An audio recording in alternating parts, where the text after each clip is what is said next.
Депрессия деген ол бір аптадан бірнеше айға дейін, тіпті кейбір кездерде жылдап жалғасатын ұзақ уақытқа созылмалы эмоционалды құлдырау.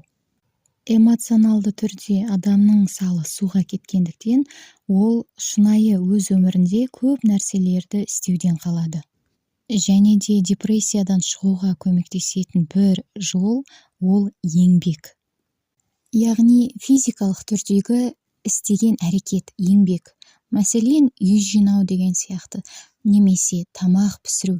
Бұның барлығы адамның миында бақыт гормондарын бөлінуіне көмектеседі. Егер де күніне бір рет бір осындай істі істеуді әдетке айналдырсаңыз, міндетті түрде содан соң кешке жақын өзіңізге өзіңіз есеп берсеңіз, бүгін мен не істедім деп күнді жақсы қорытындыласаңыз, миыңызда күн сайын осындай жаңа нейромедиаторлар, яғни бақыт гормондары бөлінуі арқылы сіздің эмоционалдық жағдайыңыз, көңіл күйіңіз көтеріліп, депрессияның ауылы алыстағанын тіпті сезбей де қалуыңыз мүмкін.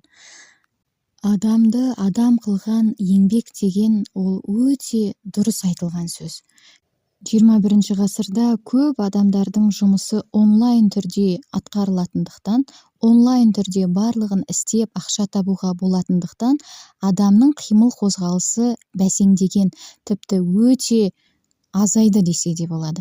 Сол себепті ми қыртысының аса көп жұмыс істеп, бірақ оған сай дененің іс атқармауына байланысты, яғни мимен көп жұмыс істеймізде, бірақ денеміз бір қалыпта қала бергендіктен, осындай эмоционалды қиындықтар пайда болады, ауытқулар пайда болады.